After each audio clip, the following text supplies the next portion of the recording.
Como vender uma assistência técnica pericial. Beleza, pessoal? Olha só. Existem dois tipos de vendas, assim a gente entende, né? Nós temos aí a venda passiva e a venda ativa, tá?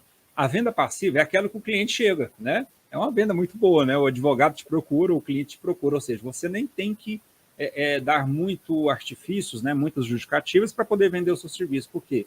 O advogado está precisando, o cliente está precisando. Então ele já te liga, cara, estou precisando de uma assistência técnica, estou precisando de um assistente técnico para acompanhar uma perícia que eu vou ter tal daqui X dias, né? Então, isso é muito bom, venda passiva, né? Você recebe a ligação.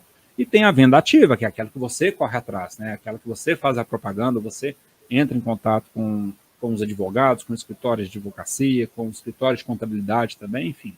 É aquela que você corre atrás para poder conquistar clientes. Então, é importante a gente separar esses dois tipos de vendas, né? E, Júlio, qual das duas são mais importantes? Para mim, as duas são importantes, né? Desde que você consiga, tenha agenda disponível, né? Detalha isso. Desde que você tenha agenda disponível, as duas são excelentes. Tá? Exatamente. E tem um complemento também, né, Júlio? Porque a venda ativa, né, ela gera vendas passivas. Às vezes você entra em contato com aquele escritório ali de advocacia, não fecha nada na hora, mas quem é visto é lembrado. Então, quando tiver a demanda, o cara vai lembrar, opa, fulano de tal ligou aqui, fez uma boa explanação do trabalho dele, eu senti firmeza, né? Então, vou chamar ele. E acaba se tornando uma venda passiva, né? E para isso, é claro, a gente tem uma dica, né? Algumas dicas para você na hora de fazer essa ligação, né? Então, o advogado te ligou, ou você está ligando num escritório de advocacia ou numa empresa para vender o seu trabalho, a primeira coisa que a gente recomenda é que você tenha segurança ao conversar.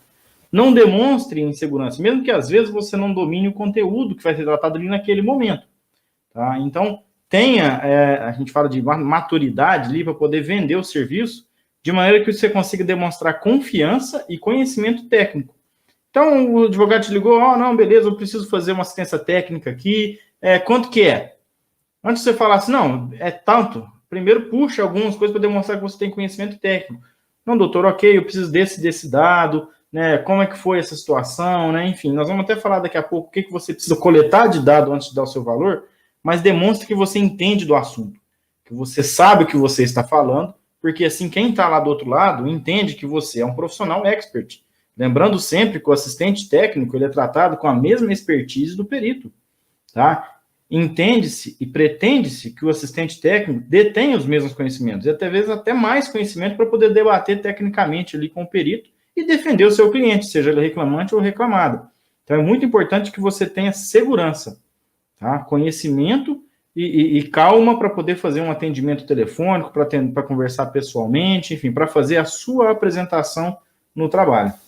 Dando sequência no que o Thiago citou, antes de passar o seu valor, antes de passar o valor dos seus honorários, é importante o seguinte, na verdade, são vários pontos que são importantes, tá? Bom, pessoal, antes de passar o valor dos seus honorários periciais, é importante identificar o seguinte, vários pontos, tá? Vários pontos. Então, para quem não é do Clube da Perícia, anota. Para quem é do Clube da Perícia, fica tranquilo que o mapa mental vai ser disponibilizado lá para vocês.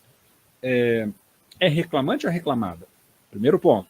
Ju, mas por quê? Porque geralmente, não segue uma regra, geralmente, a reclamada, ela tem uma condição, né, às vezes financeira um pouco maior do que o reclamante. Às vezes, vamos supor que o seu honorário pericial para uma assistência técnica é R$ 1.800, R$ 2.000, R$ 1.500. Quando é reclamante, às vezes você não vai conseguir cobrar esse valor. Às vezes você vai ter que cobrar R$ 1.000, por exemplo, R$ 800, tá? Aí alguém fala assim, não, mas só? Aí eu falo assim, poxa, mas é 800 né, para uma perícia que dura 2 horas, 3 horas, é claro que depende do perito, mas geralmente é por aí. Você gasta ali mais 1 hora para, né, leitura do processo, entender, enfim, elaborar quesitos, uma reunião ali de 30 minutos com o reclamante, antes de elaborar os quesitos, para entender o processo, então, enfim. Vamos falar aí, Tiagão, 6 horas de trabalho, R$ 800, não está ruim não, né? Com certeza não. Então, se for reclamante, é importante que você entenda isso. Então, talvez você tenha que reduzir um pouquinho, né, os seus honorários, tá? Nem sempre, tá? Tem vezes que você consegue manter, mas às vezes o advogado, o reclamante, ele chora um pouquinho e tal, pede desconto, você vai lá, concede. Isso é tão interessante, Thiago, acho que eu vou até às vezes não querendo ser prolixo, mas já sendo um pouquinho, eu acho que eu já comentei isso aqui numa aula. Teve um advogado que fez contato comigo, você sabe dessa história, Thiagão, e a primeira perícia foi um valor muito acessível, né? Mas eu não estava enxergando só aquela perícia, eu estava enxergando lá na frente. Falei, opa, vou fazer uma parceria com esse advogado. Doutor, o senhor já tem assistente técnico? Não tem assistente técnico, trabalho ainda não. Eu falei, beleza, então vamos lá. Vou fazer essa perícia então para esse cliente do senhor, né, nesse valor aí, para ficar bem acessível, para o senhor também conhecer meu trabalho, e eu só peço, né, que depois, se tiver outros processos, o senhor puder me indicar, caso o senhor goste do meu trabalho, beleza. Resultado, hoje estou com, sei lá, 15, 18 clientes só com esse advogado, né? Então, não enxerga, não seja imediatista, não enxerga agora, enxerga um pouco lá na frente. Continuando, exatamente. Outro ponto importante que é, né, necessário você saber antes de passar os honorários, né? Qual o objeto da perícia? Você tem que entender se essa perícia vai te dar um trabalhão ou um trabalho que geralmente dá um trabalho normal.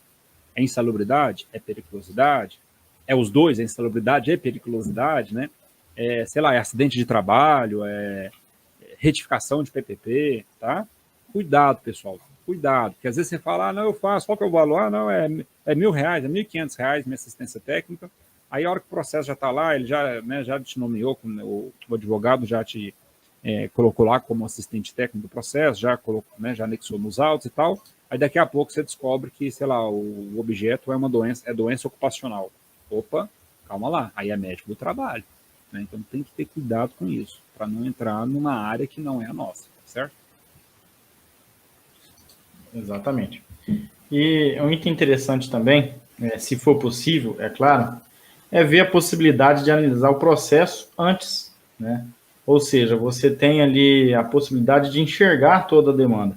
Mas isso nem sempre é possível. Por quê? Principalmente se for a primeira vez que você for prestar serviço para aquele escritório de advocacia ou para aquela empresa, eles vão falar, não, mas eu não vou fechar nada agora, como é que eu vou te passar já dados sigilosos, né? Dados que estão correndo, às vezes, não são divulgados, né?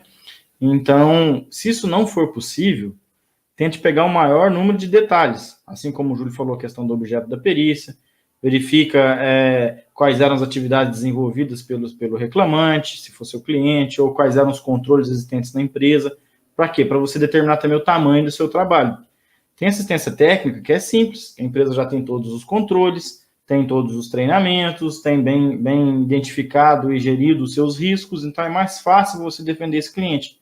Tem cliente que não tem nada, então você tem que ali buscar recursos, vamos dizer assim, mentais, né? Você vai ter que trabalhar, vai gastar sua massa encefálica ali para defender, criar uma estratégia, uma logística de atuação. Então, é um bom argumento você pedir o processo antes, tá? Não dá para fazer? Ok, vamos buscar o máximo de detalhes, certo? E outro ponto importantíssimo para definir o seu valor, e nós estamos falando de valor, não de preço, tá? É se a perícia é individual ou se ela é coletiva. Ah, por quê? Tem diferença? Claro. Se a perícia é individual, você vai cobrar por aquela diligência, aquele trabalho ali, né? Lembrando que vai ser único, né? Vai ser pontual. Agora, se for uma perícia coletiva, com certeza o seu valor tem que ser maior, bem maior. Por quê? Primeiro que são vários reclamantes, vamos dizer assim. Então, você vai ter ali, no mínimo, mais de uma audiência, mais de uma diligência. Então, tem situações, né, Júlio? Você, se não me engano, já teve 8 ou 9 diligências, né, de um único processo. Por quê? Porque são 40, 50 pessoas. Então, às vezes o perito define, olha, nós vamos fazer perícias por grupos homogêneos, ou nós vamos fazer perícias por amostragem, ou não, eu vou entrevistar todo mundo, vou colocar todos os depoimentos, enfim, o perito vai determinar isso e você, como assistente, vai acompanhar. Então, você precisa ter essa logística, precisa ter esse estudo inicial do custo para depois jogar um valor que seja razoável, né? Tanto na questão do lucro quanto na cobertura das suas despesas. Então, muito cuidado na hora de você passar um preço, né, para trabalhos em perícias coletivas, tá? Porque acaba saindo mais caro também o seu custo. Perfeito, Thiago. Um outro ponto que a gente destaca também é entender um pouco da demanda, né? Tipo, tem advogados que às vezes entram em contato querendo apenas elaboração de quesitos, tá? Isso acontece, tá? Eu quero só elaboração de quesitos. Tem outras situações que pode querer a elaboração de quesitos e o acompanhamento da perícia. Tem situações, não, eu quero só acompanhamento da perícia. Os quesitos já estão prontos, eu só quero que o senhor vá lá e acompanhe a perícia. A nossa dica oferece o pacote completo, né? Elaboração de quesitos, reunião estratégica com advogado e reclamante, elaboração de quesitos, acompanhamento da perícia, elaboração de parecer técnico, né, o próprio parecer do assistente ali, né, logo após a perícia. Caso o laudo do perito seja desfavorável e você encontre, né, situações técnicas ali que dá para questionar, entrar com outro laudo, né, o outro parecer, o parecer técnico de impugnação, e de repente elaboração de novos quesitos, né, os quesitos complementares, tá? A nossa dica é essa, ofereça sempre o pacote completo, que é o ideal, a gente entende que isso é o ideal. Mas tem situações que o cliente quer só acompanhamento da perícia, né? A gente tenta, mas se o cliente quiser só acompanhamento, a gente oferece só o acompanhamento. Tem gente que fala assim, não, eu não aceito trabalhar assim não, eu só trabalho se for pacote completo, por exemplo.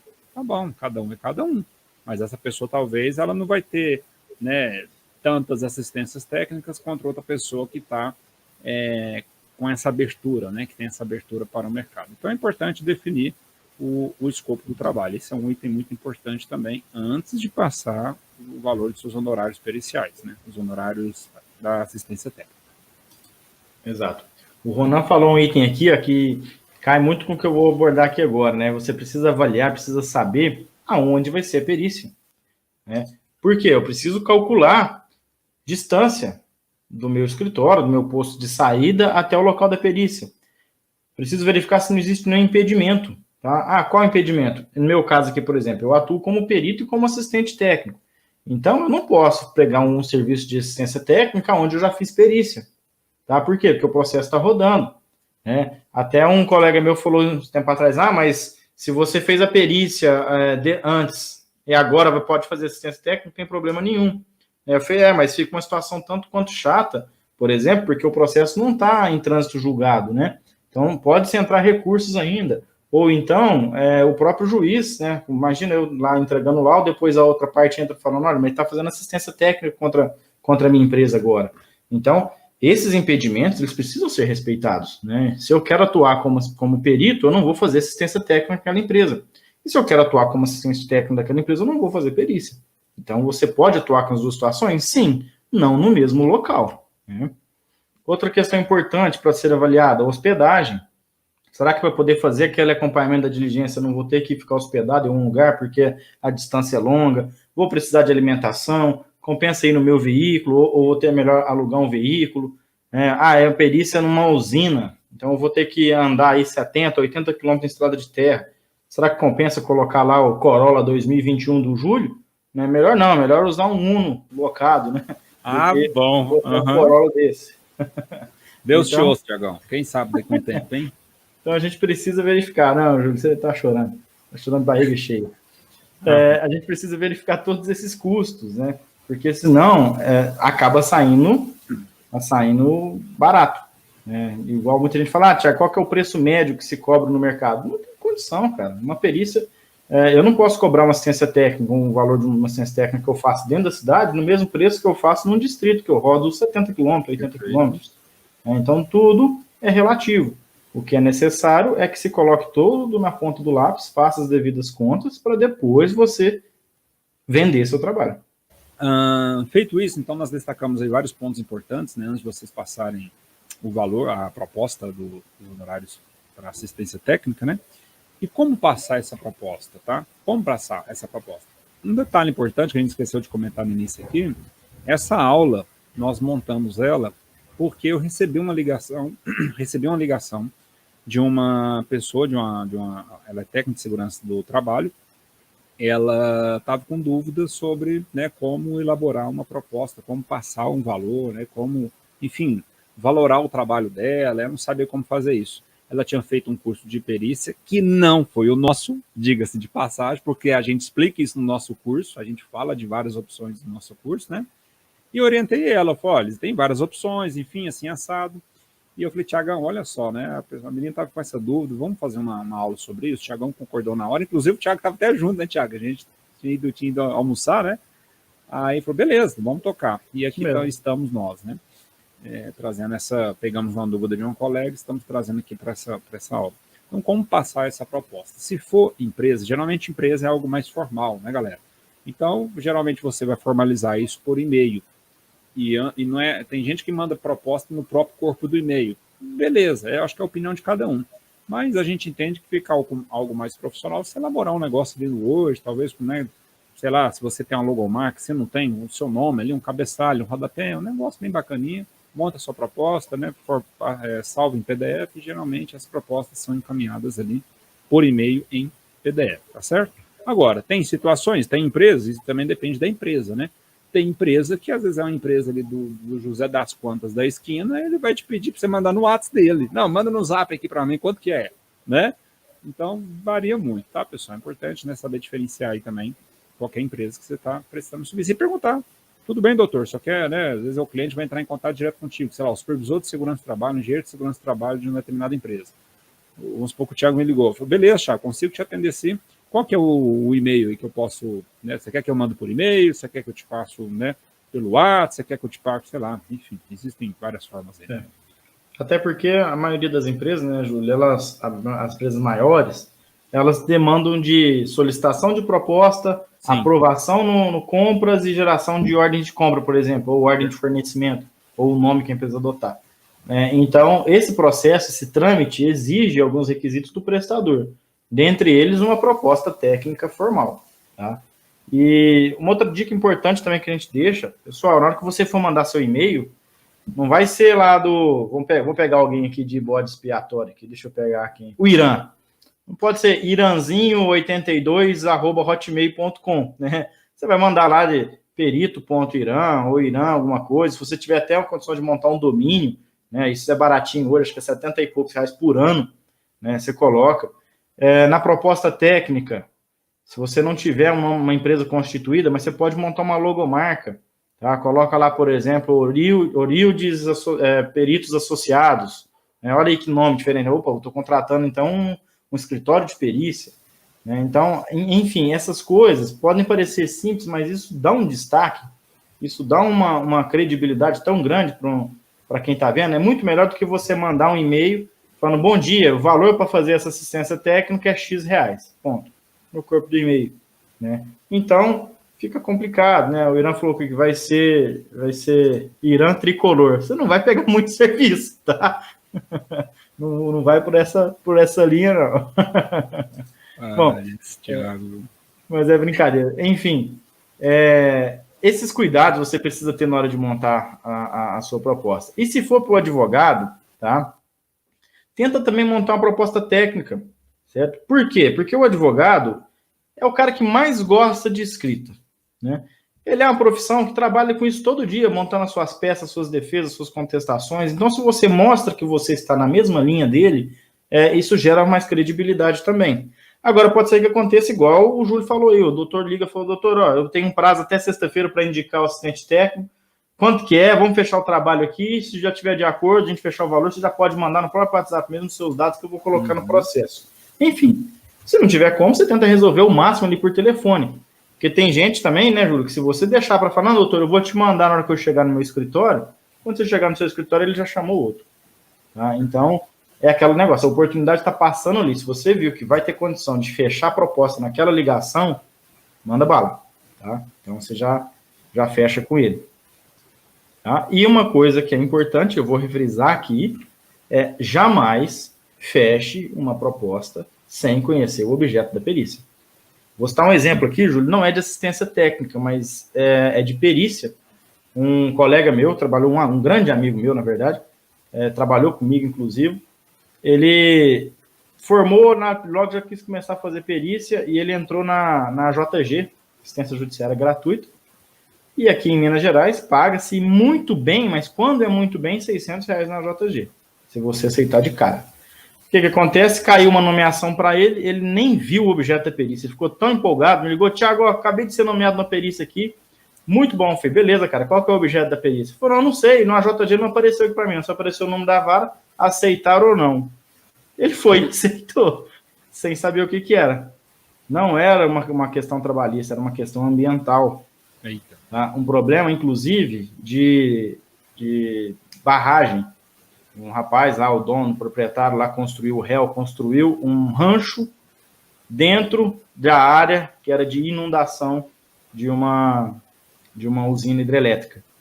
Isso demanda estudo topográfico, marco zero, marco total de cheio. Então, você tem que ter topógrafo. Isso demanda engenheiro de Minas, se não me engano, engenheiro, enfim, várias questões ali, vários profissionais, que era uma perícia que teria que ser coletiva, não só ambiental. Porque tinha construção em local inadequado, então tinha que ter um engenheiro civil, tinha derrubada de árvore, enfim, o processo era muito complexo. E ele aceitou de cara. Tá? Lógico que ele não pegou esse passivo, ele teve que ir lá na vara se justificar e tudo mais, mas enfim, se o juiz quisesse manter, ia intimar ele para fazer e pronto. Então, é muito comum você ir na afobação e pegando o trabalho.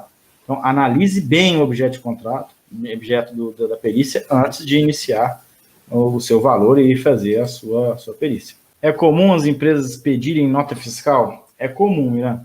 Tá? Porque quando o pagamento ele é jurídico, ou seja, ele vai sair de uma conta de pessoa jurídica, precisa-se ter o lastro, né, o financeiro ali. Então, a justificativa, principalmente quando a empresa é lucro real, tá, ela tem que dar justificativa sobre todas as suas despesas. Então, obviamente, ela vai te pedir uma nota fiscal.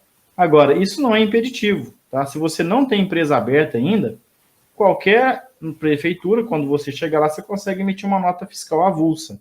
Tá?